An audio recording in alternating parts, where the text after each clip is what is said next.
between a man and his meal. I never forgot that either. Most niggas would have to run the streets for years to learn a lesson that profound. It took me 2 seconds. Never get between somebody and their paper. Taking a man's livelihood away from him is akin to killing him. Y'all, Dave Chappelle just dropped receipts of Shannon Sharpe's lawsuit being a setup, and it's wild. Y'all know how Shannon got sued a couple of days ago by a Jane Doe, who claimed that he allegedly S.A'd her multiple times, right? Miss Gabrielle Zuniga. Well, according to Dave, she is allegedly being funded by some powerful people who are trying to ruin Club Shay Shay. Now, everybody knows that Shannon has exposed a lot of celebs on his podcast, and this explains why they would want to cancel the podcast. But it gets messy because word in the streets is that Shannon has allegedly been into blackmail. Allegedly, he blackmails powerful people with dirt he gathers during the taping of his show. Well, it looks like his luck has finally run out, and y'all can trust Dave Chappelle is about to spill that tea. So which celebs did Shannon Sharpe allegedly blackmail? Let's get into it. Well, one thing about Mr. Dave Chappelle is he's gonna tell a joke, but he ain't gonna tell you no lies. When Club Shay Shay first started popping off, Dave was one of the first to warn Shannon about how he needed to be careful about exposing celebs. Now, hosting a podcast and having people come on is one thing, but at a point, Club Shay Shay started to feel like a targeting of major celebrities. And if there's one thing we know about these celebs, it's they do not like it when people expose them, especially when it's by other celebrities. So when Cat Williams went on Club Shay Shay last year, in his infamous interview, Dave sent out a warning to Shannon. He said, "What part of the game is this? He ate the ninjas. He didn't say anything about these white boys. None of these white boys function like that. Cat is one of the best painters in the game, so why are you drawing ugly pictures of us? Stop. Hurt people, but I'm a hurt person that never hurt people, and he does it all the time." He also accused them of trying to ruin the livelihoods of his fellow black comedians, and he said, "If I told my story, it would break your heart. I lost everything and never told on anybody." And he is acting like the arbiter of truth. Cat, listen, my F with Cat hard, but D-Ray, tell me, what part of the game F's up another ninja's paper? What part of the game is it about telling on another ninja?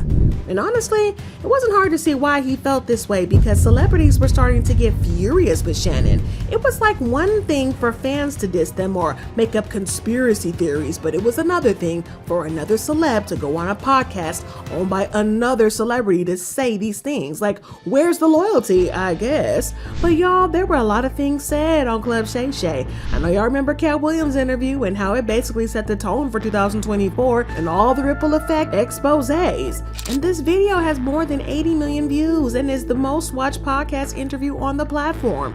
However, the interview rubbed a lot of celebrities the wrong way, and that's where Shannon Sharpe's problems started. And if we're gonna be honest, Cat really went in on these celebs, and some people felt like he was giving off hater energy, especially because his career hadn't been going that smooth those past couple of years. So they felt like the reason he was going in was that he was low-key jealous and hating. But one of the first celebrities he went in on was Cedric the Entertainer. And Cat dragged Cedric, accusing him of stealing jokes from other comedians and then passing the jokes off as his. Nobody knows why liars lie.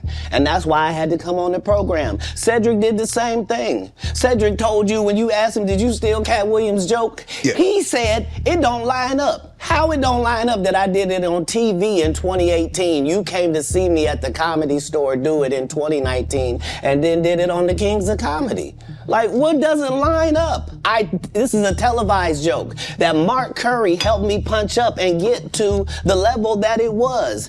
The same Steve that went to go watch Mark Curry do his whole sitcom and then stole everything Mark Curry had. He then called Cedric out for being a fraud because he didn't write his own jokes, instead of stealing jokes or depending on other people to write jokes for him. Cedric's sitting here telling you why he ain't a movie star. He over here look like a walrus. You didn't say nothing. He can't even get his arms off his stomach sitting over here. Why I'm not a movie star. What? It's a situation. He never wrote anything. Remember, when Cedric the Entertainer starts, he's supposed to be singing, dancing, and telling jokes. That's why he's called the Entertainer. Right. We found out he can't sing, can't dance, and doesn't write jokes. He did 4 comedy specials. They're so bad, Shannon, they're not available on Netflix or Tubi. Can I say that again for the audience? They're so bad that they're not available on Netflix or Tubi. You don't think Ced's a good comedian? The world doesn't think that, sir. I have 12 comedy specials. He has 4 specials that are not available on Netflix or Tubi. So, for obvious reasons, Cedric did not appreciate Cat Williams trying to call him out like that, so he slammed him on Instagram, saying, "Revisionist history. Regardless of whatever Cat's opinion, my career can't be reduced to one joke Cat Williams claims as his. I've been in over 40 movies. My specials and brands speak volumes about who I am. The people I have put on include Cat in the Hat at the Gibson Amphitheater, and all that tough talk is corny as F. I'm a grown man, and none of this stuff gonna go like you think. You do you, I got this over here." But it wasn't just Cedric taking shots, because Kevin Hart also jumped in and let Cat have it on social media. He basically called Cat a straight up clown who belongs in a circus. And honestly, it's hard to be mad at Kevin for clapping back, because Cat had already thrown some serious shade at him before. Cat accused Kevin of being a fraud, saying he fakes his whole super successful image and that a lot of what people see is just smoke and mirrors. According to Cat, Kevin's been selling a version of himself that doesn't really line up with the truth. In 15 years in Hollywood, no one in Hollywood has a memory of going to a sold-out Kevin Hart show, there being a line for him ever getting a standing ovation at any comedy club. He already had his deals when he got here. Have we heard of a comedian that came to LA and in his first year in LA, he had his own sitcom on network television and had his own movie called Soul Plane that he was leading? No, we've never heard of that before that person or since that person. What do you think a plant is? Maybe people don't understand the definitions of these words. He just did his documentary with Chris Rock where he shows you that his whole upbringing in comedy was on the East Coast. But to be fair, Cat going after Kevin wasn't totally random, because they have had tension for what feels like forever. The drama really started though when Cat began calling out the industry, saying he got blackballed for speaking the truth and refusing to play by Hollywood's rules. But apparently they didn't sit well with Kevin. He pulled up to the Breakfast Club and basically said Cat didn't get pushed out for being too real. He got blacklisted because of his issues and how hard he was to work with. So yeah, the shots at Cat weren't exactly out of the nowhere. I also take full responsibility for any and everything that I've done in business, good or bad. My frustration with Cat Williams comes from, you keep pointing at Hollywood. Hollywood this, the white man, this, and this. When do you take responsibility for your actions? You had the shot. Cat was in that position. You were the guy. You were set up to be the star. You didn't show up to work. You off promo shoots. You off your promo trips that they had set up for you. You became a risk to the studios, which is why the studios stopped. Why was he a risk? He chose to take responsibility for what you chose and say, you know what, I gotta fix me, and I'm gonna come back and I'm gonna stand up for comedy. So when you say So Cat spilling tea on him on Club Shay Shay was something of a payback for Kevin's words. But Kevin was not having it, because he didn't clap back again, calling Cat a clown who belonged in that circus. Hey, Kev, you didn't say nothing to Cat Williams when he did a 3-hour interview talking slow yesterday. You didn't put a shot clock on him. Well, do you entertain the circus or do you watch it, Perk? Which one do you do?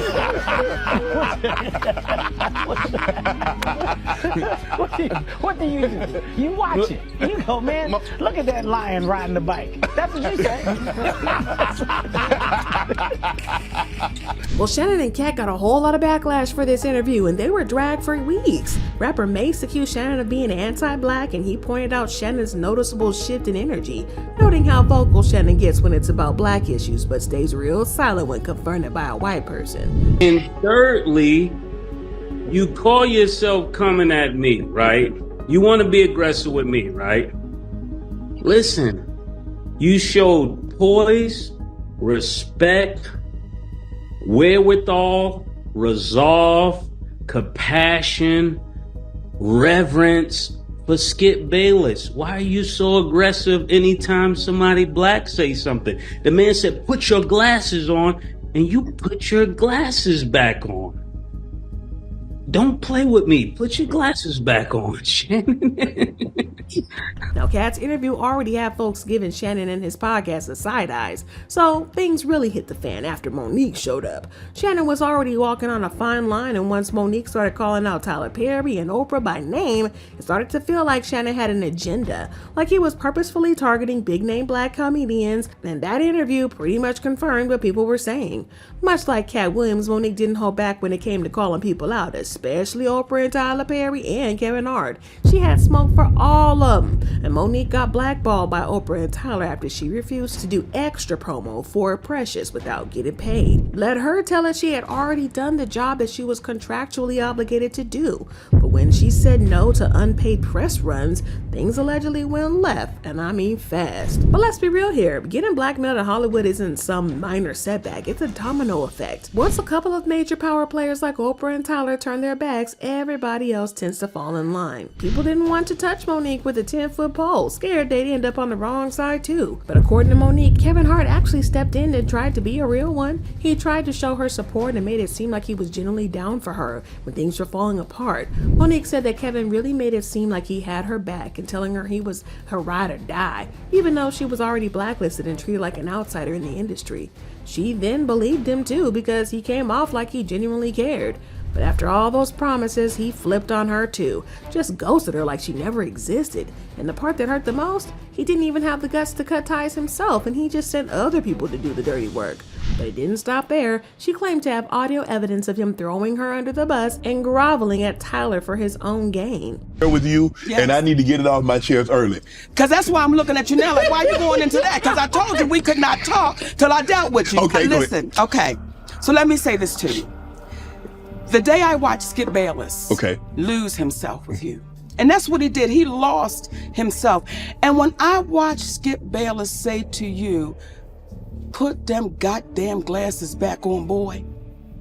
Now, I know he didn't say goddamn and boy, but that's what everybody heard. And I was waiting for you to snatch his ass across that table, baby, and give it to him.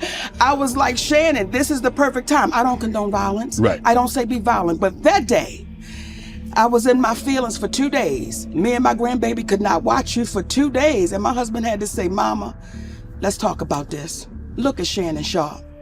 He retired in 2004, but he could still get on that field and run touchdowns, tackles, everything. So for obvious reasons, Shannon and his podcast aren't exactly popular with the celebrities. Even D.L. Hughley criticized the show, accusing Shannon of being messy and helping his guests spread lies and false narratives about the people that they talked about. Well, Club Shay Shay is getting messier and messier. It's almost like Wendy Williams didn't go anywhere. She just got a weight set. So Monique was on. Every time I see Monique these days, she's on doing some greasy ass video with her and her daddy complaining about something or working out. I don't know nobody that work out that much and gain weight unless every crunch you do has got Captain in front of it. But apparently she goes on Club Shay Shay and tells the story about how she came on my radio show and I wasn't there at the time. And my co-host Jasmine Sanders played a game that we played all the time with everybody called Would You Rather. She apparently was so offended by that. But if you think that's messy, well, it's about to get even worse. Because word on the streets is that Shannon has allegedly been blackmailing celebs for the tea that he gets from these podcasts. Allegedly, he edits out the really, really juicy parts and then uses them for leverage. Now, I don't know how true this is, but if it is true, then it would explain why people are willing to go this far to ruin him. The timing of the lawsuit is very strategic because it was filed a day before it was publicly announced that he is expected to sign a deal for his Club Shay Shay podcast that would exceed $100 million after his contract with Colin Cowherd's The Volume podcast network expired recently. It was the perfect timing for anybody who wanted to end the podcast once and for all. Well, Shannon's lawyer said the same thing in his statement when he wrote, her knowledge that Mr. Sharpe's about to receive a lucrative contract, she knew that took advantage of it, and I describe it in my opinion that this is a classic definition of blackmail that gives the greatest leverage to blackmail. And this was regarding a lawsuit that he has with Jane Doe, who accused Shannon of manipulating and controlling her and alleges that he violated S.A'd and S.A'd her from behind in October 2024 and January 2025, blatantly ignoring her pleas for him to stop. The lawsuit details instances of alleged threats and physical stating Sharpe refused to accept the answer no, even as she sobbed and screamed. She claimed that she was only 19 and he was a whole 54 when they first started dating. But to Shannon, I guess age ain't nothing but a number, and age ain't nothing but a thing, because he also claimed that he insisted on recording their intimate encounters, at times without her knowledge, and claimed they were for personal use, though she accused Sharpe of sharing the videos with friends on multiple occasions. But to make matters worse, her lawyer revealed that Shannon and his team had offered her $10 million whole dollars not to file the lawsuit, and Shannon's lawyer confirmed it. Either Shannon is guilty as F, or he really wanted to protect his image because he knew what he was up against. And Miss Jane Doe Gabriella Zuniga has a lawyer named Tony Busby. You know him. He wrote, back in early February, our office contacted Mr. Sharpe on behalf of Jane Doe and broached the subject of a meeting. Multiple conversations took place. Ultimately, a mediation occurred. Sharpe was represented by different lawyers in that mediation. The mediation process went on for more than 6 weeks, ultimately leading to Mr. Sharpe making an incredible, significant offer to settle. However, Doe refused the hefty sum offered by Sharpe and instead filed this case. He also wrote, on the one hand, Mr. Sharpe and his lawyers claim that the case filed by Jane Doe is meritless, yet on the other hand, they now have disclosed that Mr. Sharpe offered Jane Doe $10 million in writing not to file her lawsuit. That is a true statement. Jane Doe was in fact offered $10 million to settle, but rejected that offer, choosing instead to proceed with litigation. Sharpe's team is now trying to discredit and dox her. Sharpe and his team are now, as anticipated, also attacking me. We are not going to be deterred by these tactics. Well, Shannon and his lawyers clapped back in a statement. Then they started to leak nasty texts that Jane Doe had sent to Shannon in the past. In these texts, she said some crazy stuff like, I want you to put a dog collar around my neck and choke me with it while you're effing me. I know you miss this juicy ass, $25K for each cheek. Only if you put that baby gravy in me, then you can do whatever you want to me. I want to put my tongue in your a-hole and then marry you. That's my daddy. I want you to put a big black baby in me. You better crave it, because you're going to be stuck with it for life after you put a big black baby in me. Girl, that's enough. Well, the main statement said, this lawsuit filed by Gabriella Zuniga and orchestrated by her attorney, Tony Busby, is a blatant and cynical attempt to shake down Mr. Sharpe for millions of dollars in her effort to extract a large financial settlement. Ms. Zuniga presented Mr. Sharpe with a secretly recorded video of a consensual, intimate encounter. We believe the video has been heavily edited and taken entirely out of context, crafted to falsely portray a consensual act as a non-consensual. They continued, the evidence paints a clear picture. This was consensual adult relationship that included role-playing, adult language, and fantasy scenarios explicitly requested by Ms. Zuniga. The edited tape that Ms. Zuniga secretly taped and showed Mr. Sharpe during her blackmail attempt tries to falsely portray, as a result of this editing and out of context from prior text messages, that the intimate activity was not consensual. Mr. Sharpe categorically denies all allegations of coercion and misconduct, especially the gross lie of S.A'd, and will not submit to what he sees as an egregious attempt at blackmail. He stands firmly by the truth and is prepared to fight these false claims vigorously in court. He looks forward to vindication through due process and a judgment based on the facts and the law. However, Jane Doe's lawyer Tony Busby claimed that the texts were sent before the alleged S.A'd incident even happened. He wrote, every text that Mr. Sharpe's counsel released today purportedly from Jane Doe are dated prior to the alleged brutal set forth in Jane Doe's case.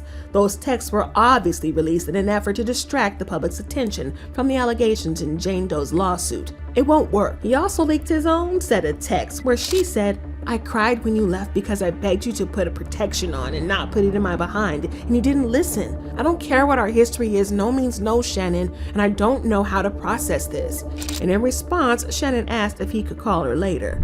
But Busby was not done with Shay Shay yet, because he also released an audio where Shay Shay could be heard threatening to choke Gabriella. I don't know. Anything I say, you're just gonna get mad at, and you're just gonna hang up on me, so I feel like... I'm not gonna hang up on you. It is what it is. What does that even mean? Nothing yet. You want to be a dick to me now, so. I don't want to be. Don't manipulate me. I don't know, have mercy. If you say that one more time, I'm gonna fucking choke the shit out of you when I see you.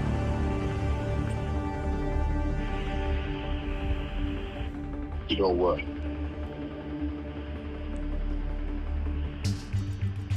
I don't want to be choked. Yes, you do.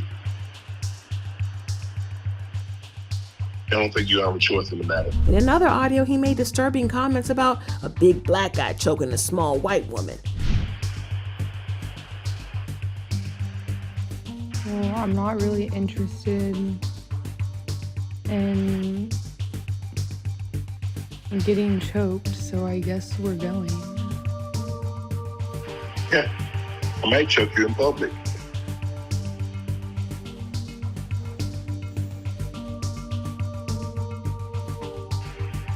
Big black guy chokes small white woman.